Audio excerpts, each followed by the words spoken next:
Assalamualaikum warahmatullahi wabarakatuh. Kami dari kelompok 4 ingin mempresentasikan tentang organisasi kurikulum. Organisasi kurikulum. Menurut Nurgiantoro tahun 1988, di bukunya halaman 111 menyatakan bahwa organisasi kurikulum merupakan struktur program kurikulum yang berupa kerangka umum program-program pengajaran yang akan disampaikan kepada murid. Sedangkan menurut Nasution 1982, di bukunya halaman 135 menyatakan bahwa organisasi kurikulum adalah suatu pola atau bentuk bahan pelajaran yang disusun dan disampaikan kepada murid-muridnya.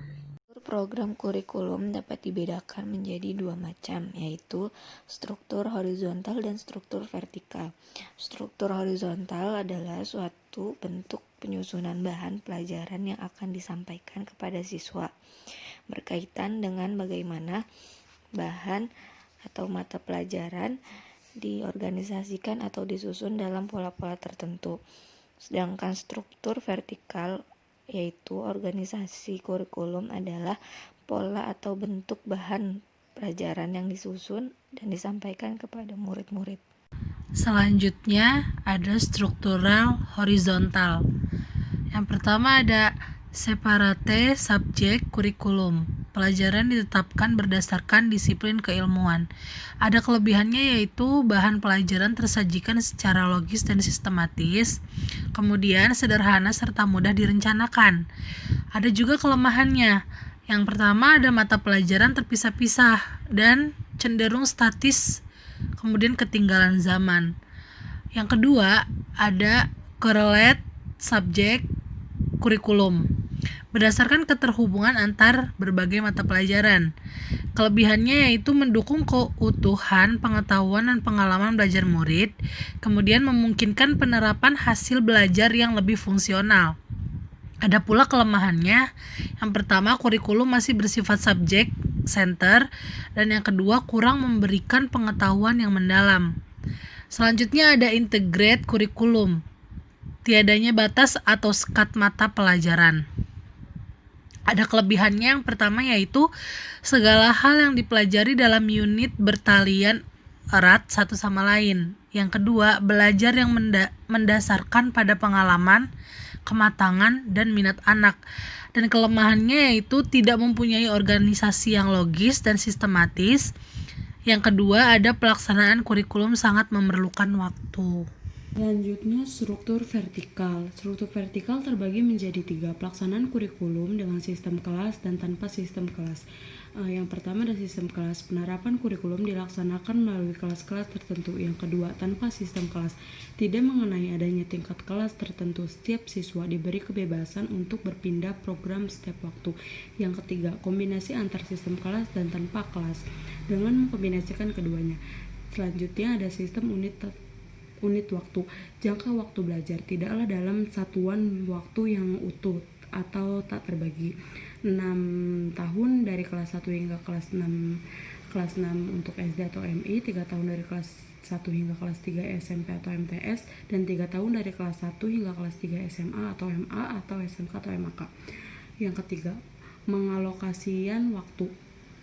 Menyangkut jatah waktu untuk masing-masing mata pelajaran dan isi program tiap mata pelajaran tersebut. Yang ke-1, pengalokasian waktu untuk setiap mata pelajaran. Setiap jam pelajaran rata-rata 45 menit. Maka dalam 1 minggu diperoleh jumlah jam pelajaran 300 atau 45 dikali 6 hari sama dengan 40 jam. Jumlah jam atau minggu tersebut dibagi untuk semua mata pelajaran yang ada secara adil. Yang kedua, pengalokasian waktu untuk pokok bahasan setiap mata pelajaran. Setiap mata pelajaran memiliki sejumlah pokok bahasan yang berbeda-beda. Penentuan jumlah jam atau waktu dalam satu semester untuk setiap pokok bahasa juga mengalami masalah yang sama dengan pengalokasian waktu untuk setiap mata pelajaran. Selanjutnya ada strategi pelaksanaan kurikulum. Strategi pelaksanaan kurikulum adalah cara yang harus ditempuh untuk melaksanakan suatu kurikulum sekolah yang meliputi pelaksanaan pengajaran atau pembelajaran, penilaian, bimbingan, dan penyuluhan. dan pengaturan kegiatan sekolah secara keseluruhan. Yang pertama ada pelaksanaan pelajaran. Pelaksanaan pengajaran merupakan hal sangat penting. Dari pelaksanaan pengajaran inilah hasil suatu proses pembelajaran, belajar dan mengajar dinilai berhasil atau tidak. 2. Pendekatan keterampilan proses. Pendekatan keterampilan proses menekankan terlaksananya komunikasi dua arah dalam proses pembelajaran. Komunikasi dua arah mengindikasikan adanya peran serta aktif dan diri guru dan murid.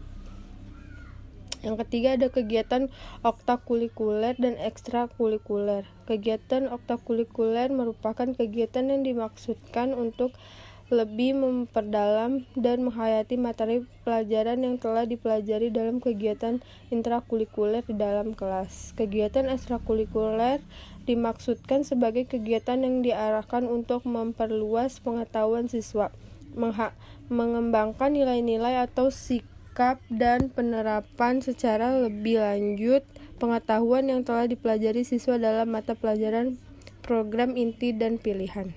Selanjutnya ada strategi pelaksanaan kurikulum yang keempat. Yang keempat yaitu ada bimbingan karir. Bimbingan karir merupakan kegiatan bimbingan untuk membantu para siswa memahami dirinya sendiri, lingkungan, dan masa depannya. Yang kelima ada penilaian. Penilaian dimaksudkan untuk mengukur sejauh mana tujuan pendidikan telah dicapai setelah berakhirnya kegiatan pembelajaran. Dan yang terakhir, yang keenam, ada administrasi dan supervise pendidikan. Administrasi berhubungan dengan keuangan dan lain sebagainya. Supervise berupa bantuan yang diberikan kepada seluruh staf sekolah untuk mengembangkan situasi pembelajaran yang lebih baik. Sekian presentasi dari kelompok kami, kurang lebihnya mohon maaf. Wassalamualaikum warahmatullahi wabarakatuh.